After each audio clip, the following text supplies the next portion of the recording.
Hello friends, welcome to my YouTube channel Mishti Semwal के अल्फाज। तो दोस्तों, आज जो मैं आपके सामने कथा लेके आई हूँ, ये कथा है एकलव्य के बारे में।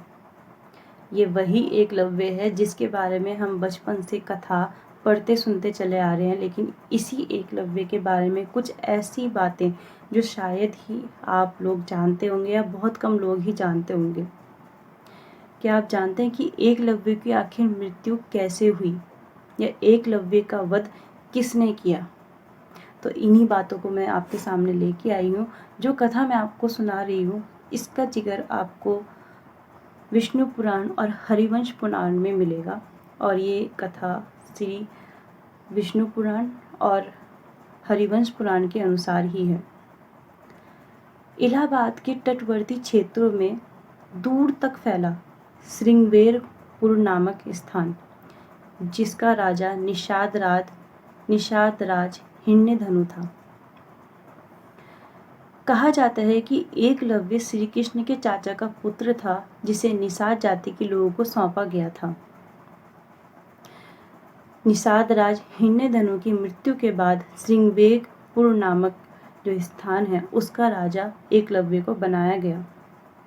कुछ समय के बाद जब एकलव्य को पता चला कि जरासंध मथुरा पर आक्रमण करने जा रहा है, तो एकलव्य जरासंध के साथ मिल गया और उसने मथुरा पर आक्रमण किया। एकलव्य ने न सिर्फ मथुरा पर आक्रमण किया, बल्कि यादव सेना का सफाया कर दिया था। जब ये बात श्री कृष्ण जी तक पहुंची, तो श्री कृष्ण जी उत्सुक हो गए एकलव्य को देखने के लिए कि आखिर वो अपने दाहिने हाथ की 4 उंगलियों का प्रयोग किस तरह करता है बाण चलाने के लिए। जब श्री कृष्ण जी ने एकलव्य को देखा, तो वो देखकर ये समझ गए कि एकलव्य उनकी सेना के लिए और पांडवों के लिए घातक साबित हो सकता है। तब श्री कृष्ण ने एकलव्य से युद्ध करने का निर्णय लिया। श्री कृष्ण और एकलव्य का युद्ध हुआ, जिसमें एकलव्य वीर गति को प्राप्त हो गया। लेकिन एकलव्य के बारे में कुछ तथ्य ये भी निकलते हैं, कुछ बातें ये भी कही जाती है कि एकलव्य युद्ध में से भाग गया था। और कई जगह ये नहीं पता लगता कि एकलव्य जब भाग गया तो आखिर उसकी मृत्यु कैसे हुई। लेकिन मैं आपको पहले ही बोला कि ये कथा आपको विष्णु पुराण और हरिवंश पुराण के अनुसार सुनाई जा रही है, तो ये तथ्य उसी में ही निकलते हैं। तो आगे कंटिन्यू करती हूँ कथा को।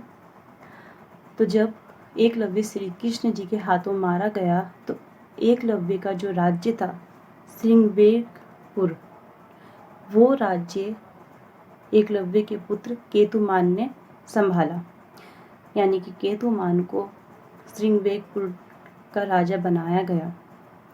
जब महाभारत का युद्ध शुरू हुआ, तो केतुमान कौरव सेना में शामिल हो गया और पांडवों के खिलाफ युद्ध करने लगा। जब एकलव्य का पुत्र केतुमान कौरव सेना में शामिल हुआ और पांडवों के खिलाफ युद्ध करने लगा, तो एकलव्य का वध पांडव पुत्र यानी भीम के हाथों हुआ। तो ये कुछ तथ्य थे जो एकलव्य के बारे में निकल के आते हैं, जिन्हें शायद हम लोग नहीं जानते, बहुत कम लोग ही जानते होंगे। आपको मेरी ये कथा कैसी लगी, ये तथ्य कैसे लगे, और क्या आप लोग इस बारे में जानते थे कि आखिर एकलव्य की मृत्यु कैसे हुई? तो प्लीज़ मुझे कमेंट करके बताएं, और ये वीडियो कैसे लगी ये ज़रूर बताना। अगर आप चाहते हैं कि मैं इसी तरह धार्मिक कथाओं को अपने चैनल पे लाऊं, तो प्लीज़ मेरे चैनल को सब्सक्राइब करें, वीडियो को लाइक, शेयर और कमेंट्स करना मत भूलें।